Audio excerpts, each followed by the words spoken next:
Good evening. Hope you are all doing well. We have a lot of ground to cover tonight. Today we're going to be learning Peites Amud Beis. We're starting about a third of the way down, and we're going to be learning Tetzadi Aleph, Amud Aleph, about 15 lines down. So we really do have quite a bit to go. So we're going to jump right in. Again, about 10, 12, maybe 13 lines down on Peites Amud Beis, right after the word B'Pruzbol, starting with Amrile. I'll give you a moment to find it. 13 lines down, Peites Amud Beis. All right. The Gemara says as follows: Amri le Rav Kahana v'Rav Asi le Rav. These two Amoraim, who were the generation after Rav, asked a question to Rav. L'didach, according to you, Rav, to Amris get go ve'ikr, that when a woman does have a get, she can collect the ikr of her ksuba, either 100 or 200, depending on her status. Then we have the following question for you. Almana min hanisuin b'mai gavya. Let's say that there's a woman who's married and her husband dies. She doesn't have a get. How can she collect? You said collection is based on get, but there was no get. He died. So how do we do the collecting?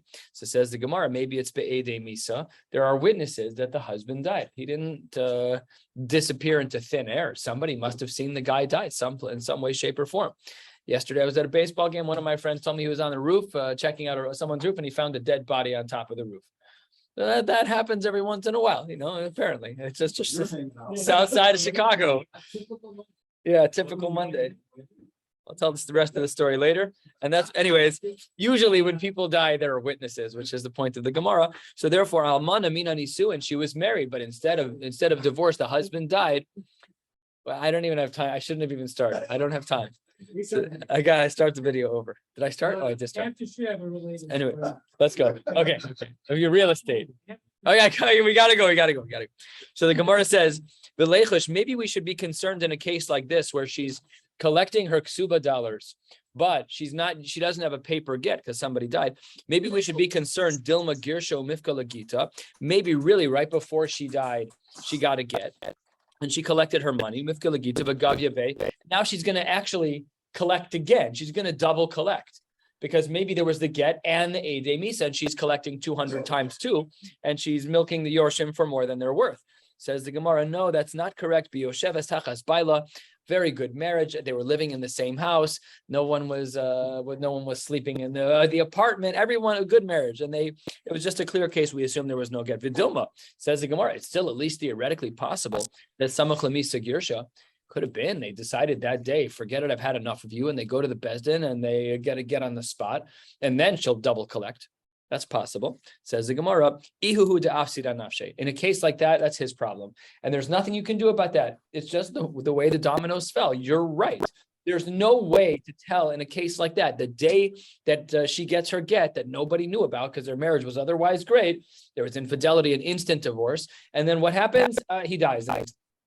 So then in a case like that, you're right. She'll just double collect. Asks the Gemara, contrasting with the case of Almana min hanisuin, what about Almana min ha'erusin? What about a case of a woman whose husband dies, but they're only halachically betrothed? See, in this case, we can't claim that they're living in the same house because they're not married yet. So this case is therefore different than the prior. But my govya, what would be the halachic tool for her to collect money from? After all, there's no get, and they're not living in the same house. What is to indicate that they should have died? We would have said be'edei misa, like we said in the case that was we said previously. Maybe we should say maybe we should be concerned that maybe she actually got divorced prior, and she should collect her get. She should collect her ksuba, and then he died, and then she's an almana min ha'erusin, and she can collect again. Says the Gemara, and this is really the connection to yesterday's learning. When there is no other option. When the scenario is such that there's no other option, then yes, even in a place where they don't normally write a shover, but they will write a shover receipt in this case in order to guarantee that there's no double collecting. I'm good. I got a box here today. Yeah. But why is this any different than Hamilton and Favero or Labarai? What? No, the raya should be on the wife. If she's trying to claim on a get on a suba, she should be able to have to prove it. So she's not owed money it's not a normal halva. It's not a normal halva. This is a chov. He has an obligation that if this was what he wrote in the star, he wrote her the star. I'm your husband. Right. Here's the ksuba. In the event that we get divorced, I'm giving you X. So why is it hamotzi chevela varaya? It's not a regular star. If I borrowed and Right, but she's still trying to. You're asking her to prove something you didn't. Prove something you didn't. You're asking her to prove something you didn't collect. She should go and prove she didn't collect twice. She has a right to call it ksuba. Right, but She she has the ksuba. doesn't have a show there, but she's one trying to get the money. The one trying to get the money. this actually did come up in the Gemara a number of blot ago, like 10 blot ago. We had a little bit of hamotzi chevela varaya. I don't have a good answer for you, like a mar makom, but there is one, and I just know that it's not exactly the same in this case. So we'll have to spend more time looking at that later. And the Gemara says that Kosfin and Shover, that in a setting like this, when it's an almana min ha'erusin, when her husband dies while she's in arusa, then Kosvina and Shover, then they do right again. If you don't say this, then Ede Misa Gufaihu, then we would have the same exact concern in general with Ede Misa. Nechush Dilma Mifka Ede Misa Bahai Beidina Begavia. Because if you had a regular case where there was no ksuba, but there were Ede Misa, why can't she have all of those Ede Misa go to various Batei Din around the community? Ede Misa, and she gives 10% of every ksuba to these two bums on the side who are a bunch of liars. So the Gemara says that's always the case. V'hadar mifka bebeidin acharina v'gavya elavadai 2-3 lines before the wide lines elavadai b'makom delo efshar kasvin on shover. And that's the Gemara's conclusion, is that in the case of almana min hanisuin, there we don't write a shover. Almana min ha'erusin, because they don't live in the same house, and it's a case of lo efshar. Therefore, in such a case, we would write a shover no matter what. But there is a fundamental question here the Gemara is going to deal with now, and that is, how do we know that almana min ha'erusin gets a ksuba to start with? So let's think about that case. A husband and wife are only involved in kiddushin. They're not fully married yet. Does she get a ksuba when they get divorced? They're not fully married. Well, for sure when you're fully married. So that's the Gemara's question here. Amar le, last of the short lines, the short lines. Amar le Mark Shisha Bered Rav Chizda the Rav Ashi. Almana min ha'erusin min noland isla ksuba. How do we know that she should get a ksuba even if she wouldn't have had a paper trail? So says the Gemara. Ilema meha, if you want to say that it's from the following Mishnah that we learned many blot ago, nis armala oni skarsha, if a woman became a widow or she got divorced, bein min ha'erusin, bein min hanisuin, whether or not it was from a point in their marriage that they were either betrothed or fully married, look what it says in the Gemara, gova esakol. Very clear. So we see, Labrius, we see over here, there's a very clear statement that if a woman became an almana min ha'erusin, that she's gova esakol. Says the Gemara, dilma de kasavla. Maybe this is a case where there is an actual ksuba. So says the Gemara, where there's an actual ksuba, of course she's going to collect. The husband gave her a ksuba. She gave it to her right now. See, we the way we structure things is we write the ksuba, then we do kedushin, and that's may have been different then. So says the Gemara, maybe dilma de kasavla, maybe they already wrote the ksuba, and then for sure that's the case. V'chitema ikasavla, if in fact there's a ksuba that says she's going to collect my lememra, of course she would be able to collect if there's a written ksuba. That's for sure. So says the Gemara, no, that's not necessarily true. La'afu came into Rabbi Lazar ben Azariah, mechuda shita in regards to ksuba, and that is as follows. Third of the wide lines, the Amar, he holds shelo kasavla elamanashu konsa. The whole nature of a ksuba is so that they actually reach the point of nisuin, of actually getting married. And therefore, Rabbi Lazar ben Azariah is of the opinion that an almana min ha'erusin, even with a ksuba, gets 0. Because the whole reason why they're getting married is not to be betrothed, it's to be fully married. Because they never reached konsa of knisa, of actually getting married, ksuba is dead in the water. Now, we don't paskin like this, but that is what the Gemara says. Is that me? Oh, I'm muted. Okay. Irrelevant. Rabbi Lazar ben Azariah holds that she will not collect if her husband dies before nisuin. And there's a svara there. There's a svara there. We don't get married just to be engaged and live in no house, not be able to fulfill pruervu. Just that's what the Gemara says. Almanashu konsa. He gave it to her now, but let's say in our wedding format, they're sitting at the tish, they fill out all the paperwork, the ksuba is signed, and then kiddushin and Rahman al-Islam, he drops dead. What happens with the ksuba? Rabbi Elazar ben Azariah says she gets nothing. She gets nothing. It was almanas lekonsa. Crazy shita. So that Gemara says it would be a very big chiddush, is to say that in a case like this, that even if it would have said kasavla, the chiddush would be that Rabbi Lazar ben Azariah doesn't hold that way, and we were trying to remove his shita. And de kanami, this actually has some teeth. Diktani gove sakol. And what does it mean gove sakol? That she would collect everything. Now, I amris bishlama de kasavla. If you want to tell me that yes, this brisa that we're trying to bring is a proof that an almana min ha'erisin does get a ksuba, that's in a case of the kasavla mishum hachi gove sakol. But if you want to say the lo kasavla, my gove esakol, there's no reason to collect all of it. It should be moneh masayim hu de islay. The only money that should be collected according to Rav is the moneh or masayim, because she's missing some of her paperwork. Elamai, the brisa must be talking about a case of the kasavla, and therefore we don't have a good source yet to answer our question. We don't know where we learn that an almana min ha'erisin collects her ksuba from. We don't know yet, not without a ksuba, without an actual paper ksuba. So the Gemara is going to try a second response. This is 5-6 lines into the wide lines. Ve'ela midatani Reb Chia bar Avin. We have another Mari Makom. This is a brisa as well. We learned this already about 40, 50 blot ago. The Gemara says, Ishto Arusa, if a couple was engaged, and then one of them died, lo onein velo mitamila, the husband is not an onein. We know onein, of course, is the restrictive phase between death and burial. So the husband would not be an onein if they were only halachically betrothed. Velo mitamila, if he was a kohen, he could not go to the cemetery. It's not one of the Sheva Mesim, not one of the 7 people he can become tamei for. V'chein he, she as well. If her husband dies, lo onenis velo mitamilo, she is not an onenis, and she cannot become tamei for him. Mesa, if she dies, eno yorsha. Eno Yorsha. If she dies, the husband is not Yorish, the wife, if she's only Be'erusin. Normally, after a couple is fully married and the wife, Rahman al-Islam, dies, the husband is Yorish her completely. However, the Gemara says over here, if she dies after Erusin, but before Nisuin, the halacha is Eno Yorsha. If he were to die, Gova Ksubasa, she would then collect her Ksuba. Beautiful raya. What do we see from here? That an almana min ha'erusin is gobek suvasa.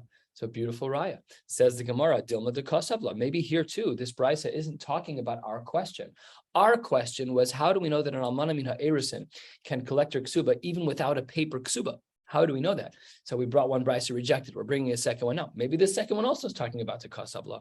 And the Gemara says, "V'chitema I kasavla ma'lamem." And if you want to say, what's the chiddush? We already know that there's a written paper trail. So of course they should collect the ksuba ma'lamem. We can't answer the same answer as before, because that was what the previous brisa was coming to teach us of Rabbi Lazar ben Azariah. So the Gemara gives another answer. And the Gemara says, what's the chiddush of saying that our case is a case of kasavla, where she in fact does have a paper trail, that mesa eno yorsha istrichale. For this chiddush of an idea that if the husband outlives his wife be'erusin, then he is eno yorsha istrichale, because this is subject to a machloket. So again, we're left without a response. The Gemara doesn't answer our question. We started with this question of how do we know that an almana min ha'erusin gets to collect a ksuba even without a paper trail, even without her ksuba. We tried 2 answers, rejected them both. We don't have an answer. We don't have an answer. So we know min hanisuin. We know, understand. The Gemara just doesn't give us a conclusion. The Gemara rejects it because the case could be a case of kasavla. Oh, I understand, but after that. That's it. Oh, but Kasavla ma'ila memra, and the Gemara says the reason why this case was a case of kasavla and why it's a chiddush, because if it's written down, of course you can collect it. Says the Gemara, no, it's not of course. What's the part that's not of course? Mesa enu yorsha istrichale. That there was a chiddush in the Mishnah where it was kasavla, that even if it was kasavla, he is not yoresh her if she were to die before he does. That was a chiddush. So therefore, the brisa is talking about a case of kasavla, and therefore we don't have a brisa that's talking about almana min ha'erusin, where there is no ksuba. We don't have that case anymore. And the Gemara literally just moves on. Like, it's very weird. Teku, something, kasha, nothing. It just moves on. Just moves on. And we don't have an answer for this. I presume Lamaisa, I don't even know what the din is. I presume Lamaisa, God forbid, an almana min ha'erusin. Does she collect her ksuba? I don't know. I have no idea. Amar le Rav Nachman, le Rav Huna. Le Rav, according to Rav, do you guys remember yesterday when Rav said, and anyone can ask me any questions they want on my shita? Do you remember that? This is like the 10th question we've asked on Rav. He opened his mouth and the Gemara is like, we're gonna take that little opening there and we're just gonna start throwing darts at you. So here's another one. Amar le Rav Nachman le Rav Huna. Lirav, according to the Shita of Rab, the Amar get gove ikr, that if she has the get, then she can collect the ikr, either 100 or 200, depending on her status. Then leichish dilma mifka gita b'hai beidin v'gavya. Maybe she'll take her get. She'll go into the CRC Bezdin and collect. V'hadra mifka b'beidin achrin v'gavya. Then she's going to go to the Aguda and say, "Here's my get. Give me more money." So how do we mitigate this concern of the Gemara that a woman can take her paper get and just go Bezdin hopping and start making a mint? And if you want to say we're going to take her get and put it through the shredder, that's not allowed. Amra, she would claim, I need it in order to remarry. How can you be on the market for a second marriage if you want to marry a Kohen? You're not have to marry anybody. Forget a Kohen. If a Kohen, if you have the get, you're pretty bad off. But here the Gemara is saying a little different. Here the Gemara is saying, I need the get so that they know that I'm not still married to the first guy. You can't stick my get through a shredder. That's not going to work. So then the Gemara says, we do tear it a little bit, but we don't tear it all the way. We tear it a little bit somewhere on the page, because Svina Nagabe, and then we write the following, quote, Gita Dinan Kir Anuhi. This get, we Bezdin tore. Lab Mishum de Gita Pasalhu. The reason why we tore it isn't because it's an invalid get. Ela delote hadar v'tigbi be zimna acharina. So that the new Bezdin knows that this get is no longer collectible. Very interesting way to solve that problem. Paid, right? You need something a little bit better. Remember that they were using safros, and you might know from the world of safros that when a sofer makes a mistake, he takes the scalpel, and with the sharp edge of the scalpel perpendicular to the paper, he scratches, and you can erase anything you want. Completely gone, poof. We use permanent marker. Our paper is different, but back in the day, it was very easy to erase a document. Just use just done. It's very simple. Don't get any ideas on the back there. I don't know which verses you were planning on scratching out just now, but It was always scratched out. oh. The one about fasting, I mean, that's I thought it was the one about swimming on Shabbos. That's not in the Torah. Very good. And now we're cheating and lying. So that's what the Gemara says, is that when it comes to the concerns about a get being repeatedly used over and over again, we make a little tear in it. The Bezdin writes a note. Whatever they write, that just make sure that the get doesn't get used again. 7-8 lines from the bottom. Pay Testament base, new Mishnah. What if a woman had shnei gitin v'shnei ksubos? She was married twice and divorced twice. The Gemara says go b'shnei ksubos. That's no problem. That's a regular classical case. She's been married twice and divorced twice. She is obviously allowed to collect for both of those divorces. No problem at all. What if she had shtei ksubos, but only v'get echad? What if she had two ksubos, husband one and husband two, but only one divorce document? Or, says the Gemara, ksuba v'shnei gitin, or she has a ksuba with two gitin, o ksuba v'get umisa, or she has a ksuba, she has a get, and the man died. That's like a nice trifecta. Then the Gemara says in all of these cases, einu gova el ksuba achas, she only gets one. Because, and we didn't know this, but the Gemara was assuming that these two ksubos and these two gittin are from the same person. So then the Gemara says, if a man divorces his wife and remarries her, it's almanas ksuba harishona machzira. When a man remarries his wife, it's all under the assumption of the first ksuba of 200, 100, whatever the initial amount was, and it stays that way. If they divorce and remarry, she doesn't get to get, that doesn't work that way. Unless she actually has two paper ksubos and two paper gittin, and then her husband did not know the way of the world and he messed himself over, because now she has a perfect lineup of paperwork. When you show up at the Bestin with two ksubas and two gittin, you're collecting 400 zuz. That's in the bag. So that husband may not have known. But if you have any other permutation, one of one or two of the other and vice versa, the halacha is she'll only collect one. Doesn't matter. They have different dates. There's totally different shtaros. They get married in January of 2022, divorced in June of 2022. They get married in January of 2023, divorced in June of 2023. Yeah, absolutely.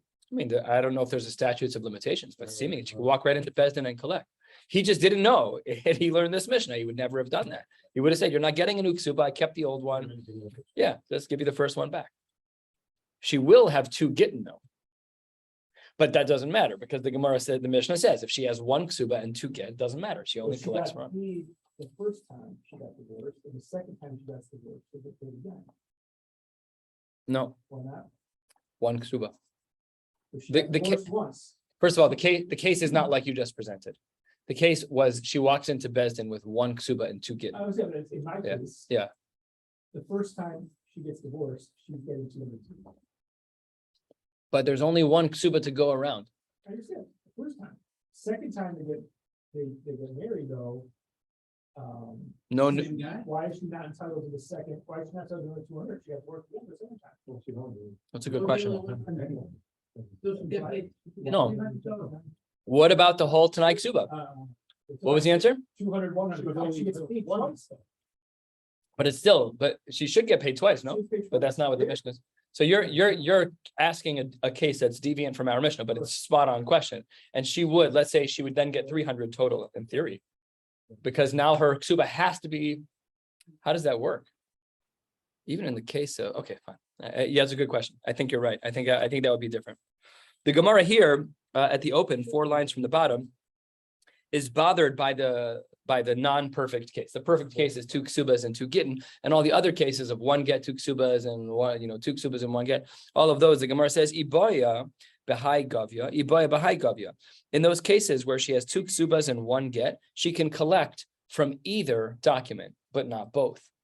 And the Gemara says, Lema, that perhaps would be against Tehave Tiyufta de Rav Nachman Amar Shmuel, because Rav Nachman Amar Shmuel felt a little differently.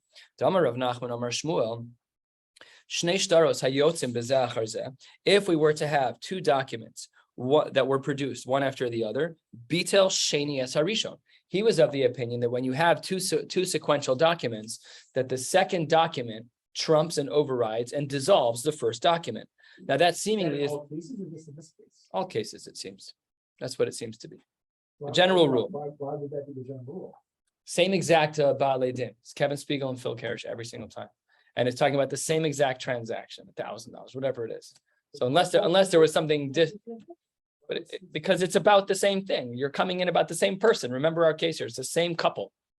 So when you have the same exact transaction, I just had this at work today. I had the same exact ticket number with multiple fees attached to it. Didn't even make any sense. Even the airline was like, I don't know what this is. We have to go look into it. So they were mine. It's the same issue. It's the same sugya. It's the same, the same invoice number, whatever the comparison would be. So the Gemara says, maybe this is a rejection of Rav Nachman Amar Shmuel. And the Gemara says, that's not true. Lavit Mar Allah. Didn't we already learn? Amar Rav Papa. Umoda Rav Nachman de Iosif Beidikla, that if in the second ksuba, he adds in, not only is it the ksuba, but I also add in a palm tree. I also add in an extra $100. If the second star is different, l'tosefes katzvei, that he writes in that it's a little bit different, and once he adds in something different, hachanami b'de osifla. Maybe in our Mishnah too, the reason why she's able to pick from one ksuba or another ksuba is because the ksubas are a little bit different. So Rav Nachman Amar Shmuel, it's not a problem for him. Tanu Rabbanan, bottom line of Pei Testament base. Hotzia get uksuba umisa. Let's say she's able to provide a get. She's able to provide her ksuba, and the man she was married to is now dead, 6 feet under. Top of Tzadi Amud Aleph, which is a really big problem. I don't think we're going to finish today. We may have to stop a little short. Top of Tzadi Amud Aleph, im, you got to follow, hold cup here. Im get kodem l'ksuba. If the date of the get precedes the date of the ksuba, so she gets the get on January 1st of 2022, and then the ksuba is dated later, go b'shtei ksubos. She gets to double collect. Husband number 1, husband number 2, obviously. Because if you have a get dated January of 2022 and you have a ksuba dated June of 2022, that means she remarried after a death. And then now that's the man then they got divorced, whatever the case may be, because she has a get, right? She has a get. It's the same man or not the same man? So there's a few things happening here. There's a get, which means she divorced husband number 1. There's a marriage. And then there's a dead body, which is husband number 2. So therefore, she gets to collect twice.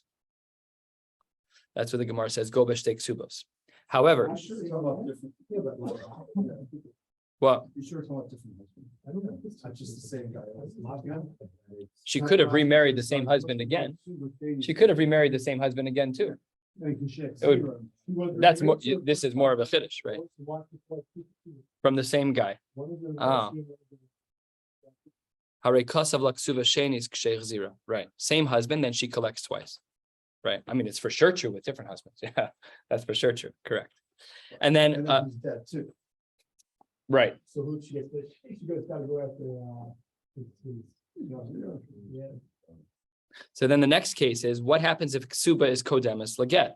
So if the get is dated in June of 2022, but the ksuba is dated earlier that year, then that was just one marriage. Eino gova ela ksuba achas shamegarish es ishto v'echzira almanas ksuba harishona echzira.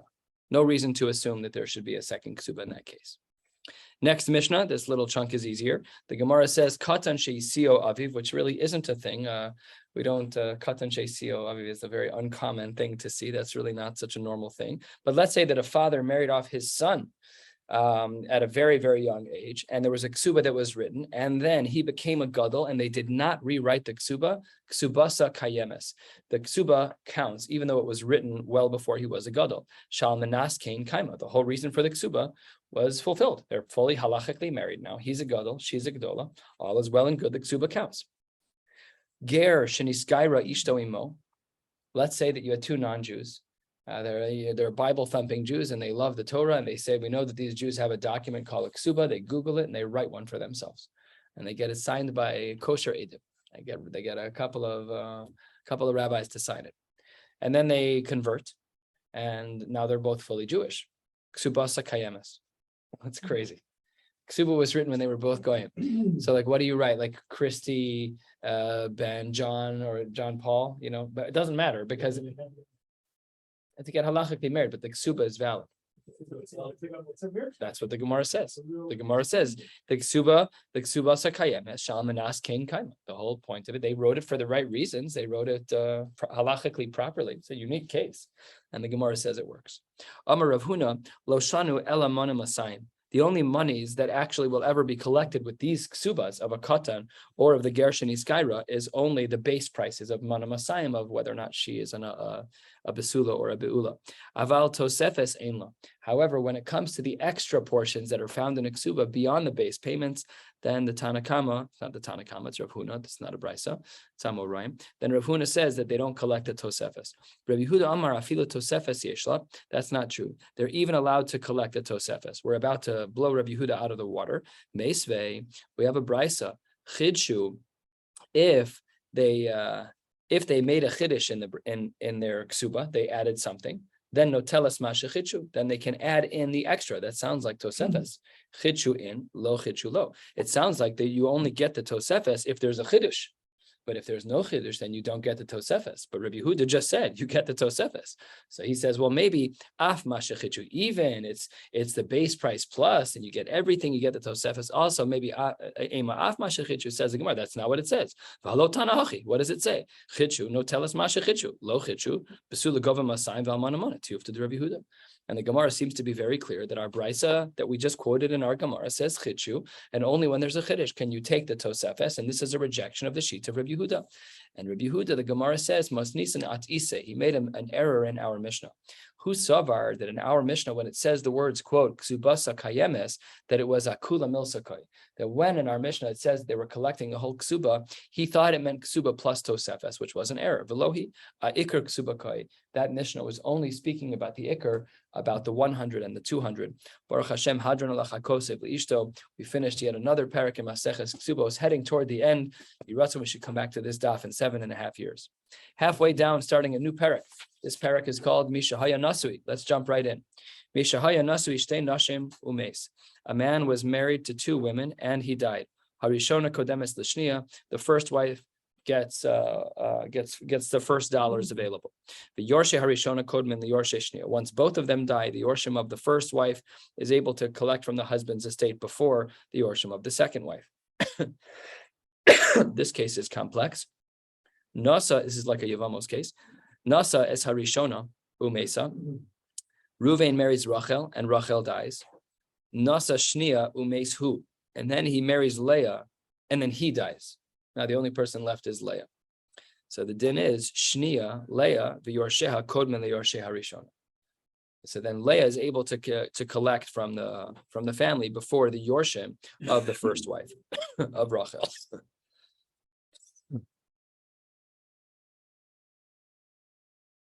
Says the Gemara as a diuk,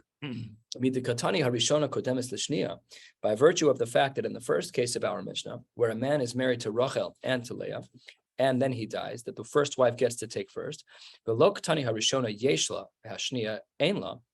And not to say that the first wife gets money and the second wife gets nothing. Michlal, what is implied from there? That if in fact the second wife takes property of that husband, then she actually gets to keep it. Halachically speaking, it works. Yes, it should have been that the first wife took, but okay. So the second wife, Leah, is a little bit of a spinster, and she managed to get access to the wallet. She sold a credit card, whatever it is.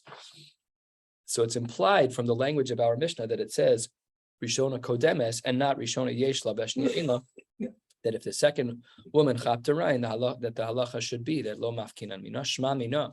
What can we infer from this gentle language in our Mishnah? Bal chov meuchar shekadam v'gava. If you have a bal chov, someone who's owed money, and really he's further down the line, he's not number one in the queue, but he jumps the line and he steals money, masha gava gava. That's what's implied from our Mishnah. And the Gemara says that's not necessarily true. Le'olam, I could really say, Eimalach masha gava lo gava. Maybe I could really say that if someone steps out of line, the second wife takes before she should have, that really what she took is halachically not hers. Umay kodemes. Why then did our Mishnah use the language of harishona kodemes instead of harishona? What was the language? Harishona yeshla versus einla. Says the Gemara kodemes legamrek tani, to say that even if there isn't enough money for both, the first wife will get everything. Where do we see such an idea? Kiditz not. Bain kodem lebas. What happens in a Yerusha? It's boys before girls. If there's no boys, the girls get.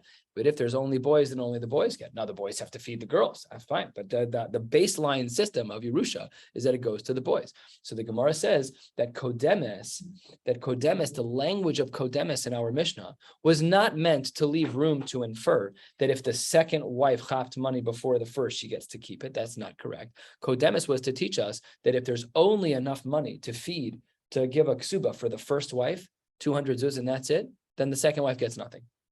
So that means that this husband has to his name, to his entire value is 200 zuz, and he has two wives, Rachel and Leah, and the husband dies. Rachel's ksuba is 200. There's only 200 in the bank. She says, "Thank you very much," and walks. They don't split the money.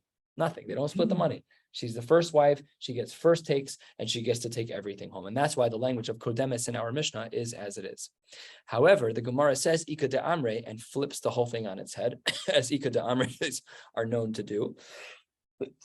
Some say, because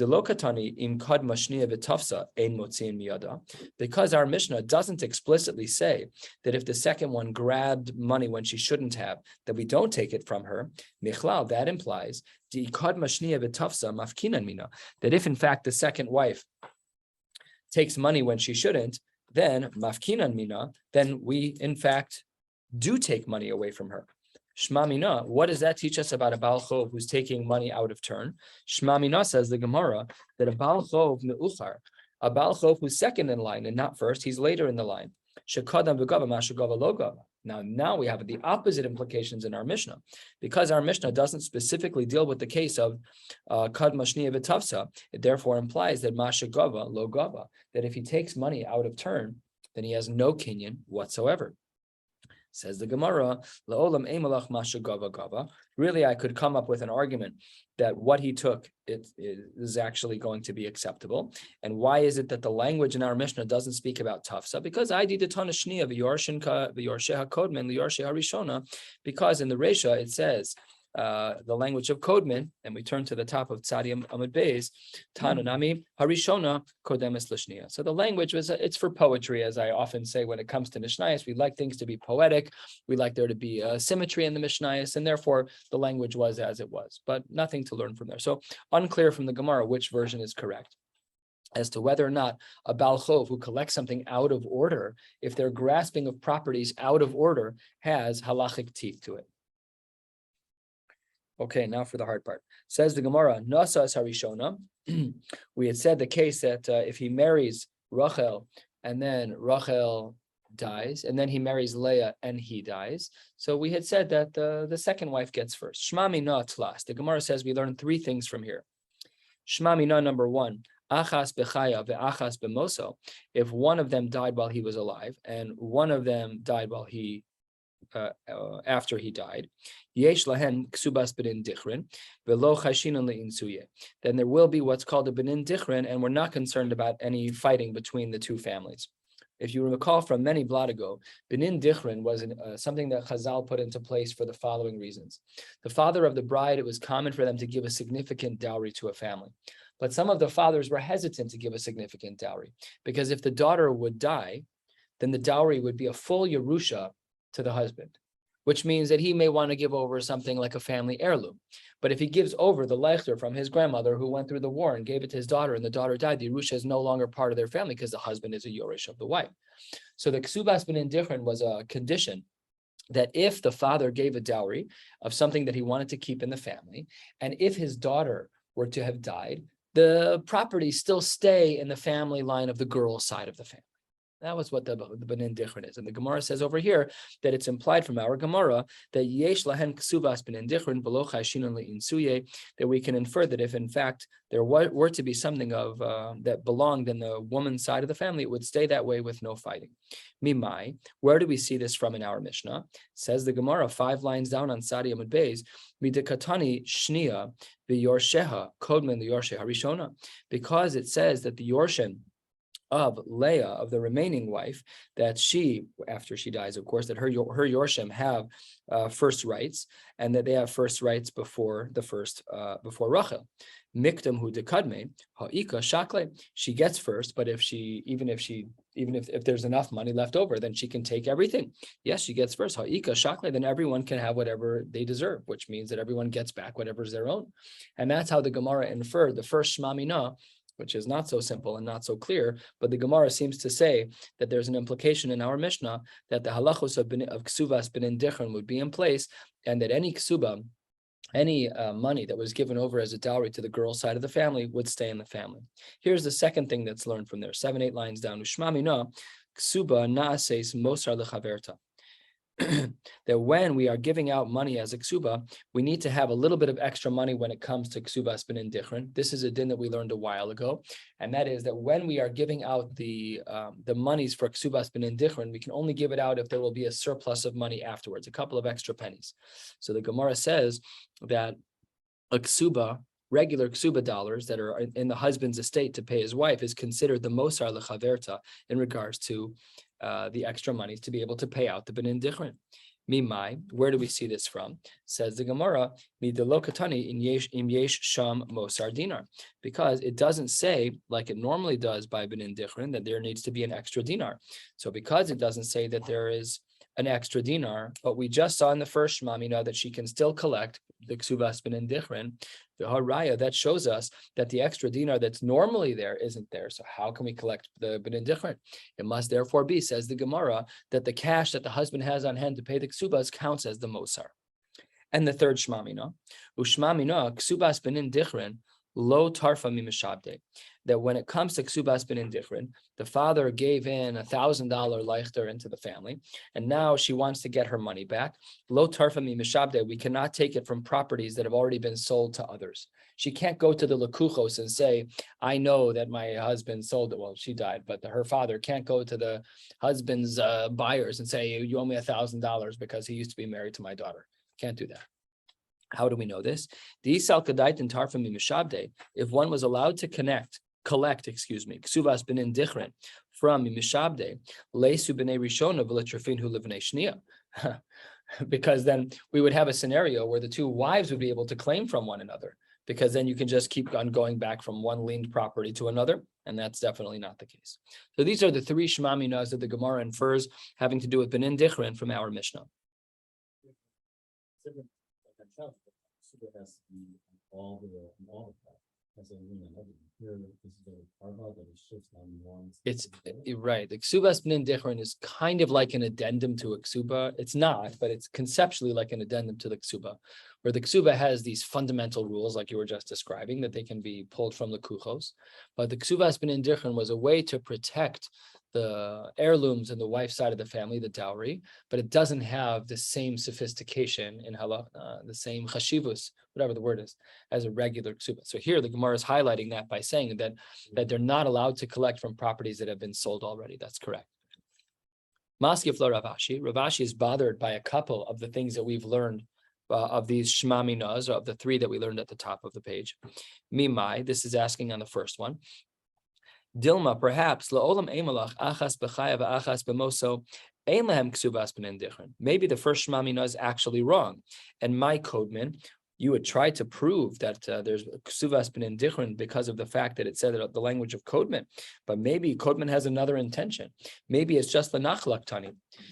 Maybe it's just talking about the inheritance. Which family gets the husband's inheritance? Family number one or family number two? Nothing to do with Kesubos b'nen dichrin. Who's talking about a dowry? It's actually much more logical to say what Ravashi is asking than it is to say, like our Gemara tried to infer. You're pulling out of thin air that we're talking about Kesubos b'nen dichrin because of the word codeman. Totally out of the blue. And if you want to say Yorshe Harishona Lamali, if you want to say that had we been talking about Nachala, then why would it talk about Yorshe Harishona? I did the Tanashniya of Yorsheha, Tani Nami li Yorshe Harishona, just again, the symmetries of language. But there's no critical reason as to why it says that. And Ravashi poses another question, and these two questions will go unanswered. Udika Amris, Ksuba Nases Moser lechaverta. And when you said that the Ksuba, the money that the husband has in his estate, to pay his wife's ksubos, that one can function as the mosar in order to pay ksuvas b'nen dichrin. Maybe your inference was completely incorrect. And in fact, there is an extra dinar here. It just wasn't expressly said in the Mishnah.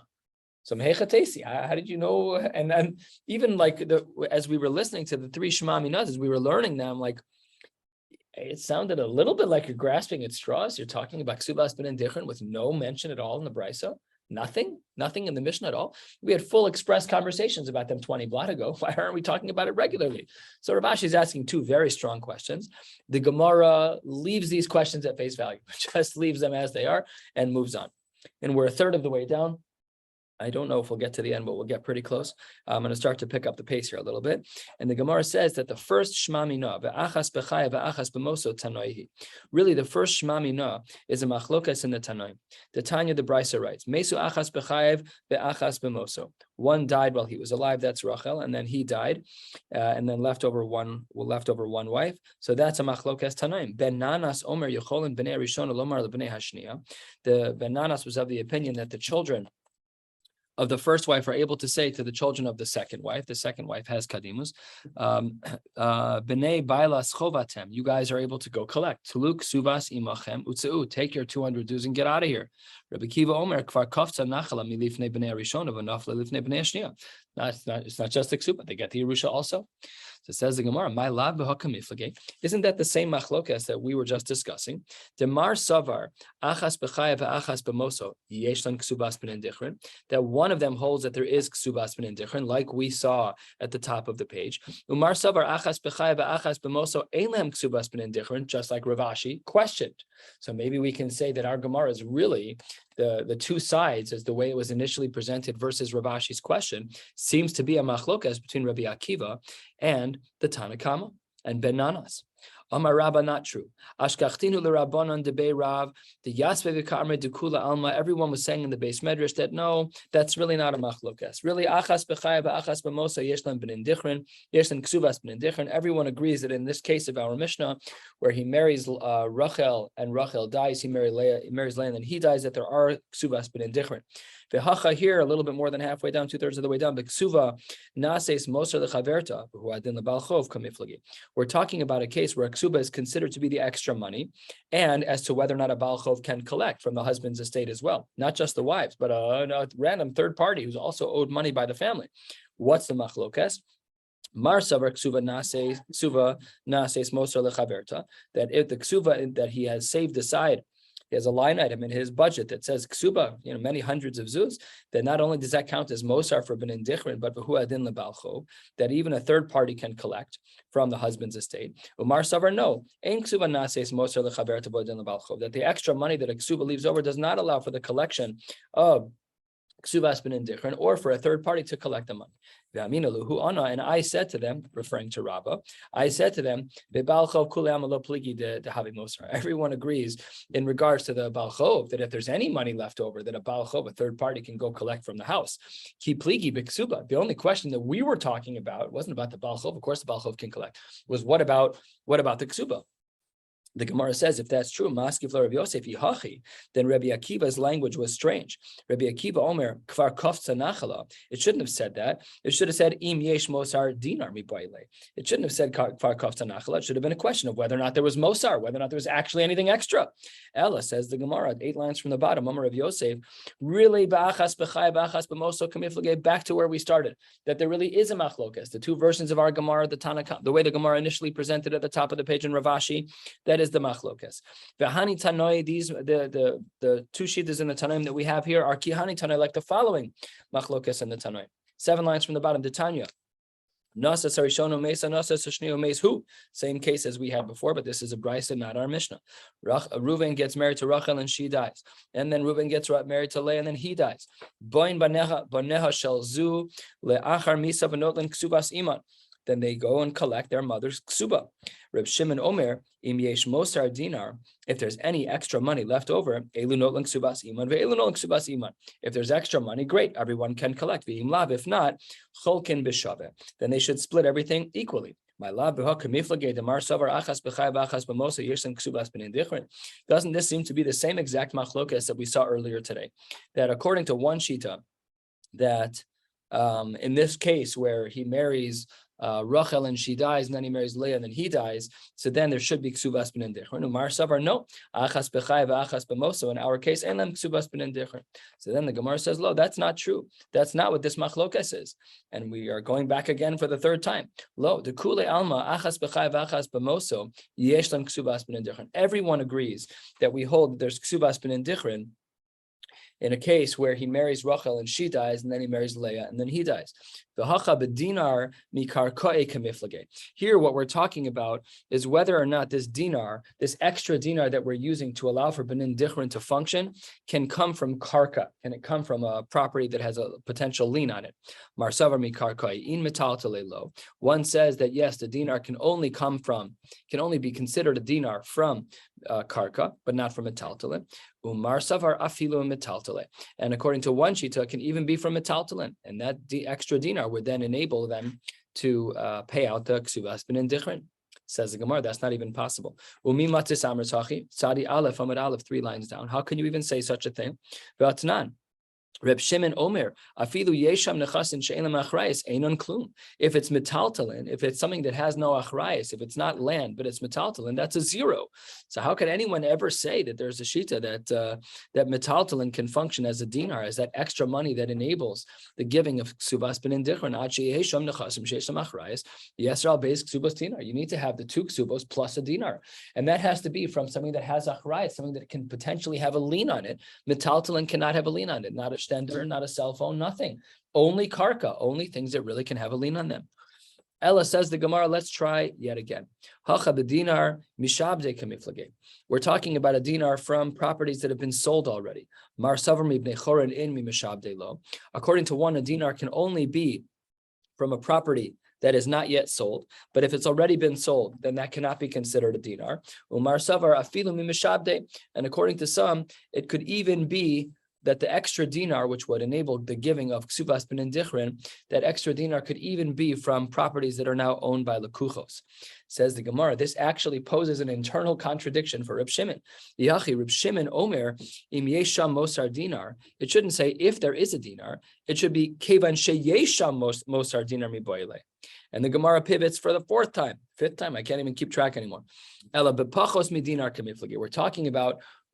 The Gemara said, when do you pay out ksubas ben indichron? If you have the ksubos plus a dinar. So the Gemara wants to know, was it exactly a dinar? Mar savar dinar in pachos midinar lo. Dinar was a specific amount. And the only time ksubas ben indichron will be paid is when you have the formula of 2 ksubos plus 1 full dinar. Umar savar afilu pachos midinar, that you could even pay out the ksubas ben indichron if the amount was 2 ksubos plus even less than a dinar. I have a Rav Shimon dinar kamar. What are we going to do about Rav Shimon? Rav Shimon said it's a dinar. He didn't say pachos mi dinar. It has to be a dinar. V'chitema epuch. If you want to just say flip them, you can't do that in this case in regards to the dinar, because the Gemara says Tanakama B'dimas Nisan Nami dinar kamar. They both say dinar. Ella, the Gemara says, and we're going to conclude with this line with 30 seconds to spare. Well, actually, with 8 seconds to spare. We actually, this is a hard answer, which really needs more time than we have. But really what we're doing is we're saying that it's not actually the third machlokas we said on this page, one of the 2 prior machlokos. And then when we reverse the shita, as Reb Shimon does work out. We'll stop right here tomorrow morning after the 6:10 shachris. It's 6:10. And then we will have one quick short shiur, and then we'll stop. Wishing you all a beautiful night.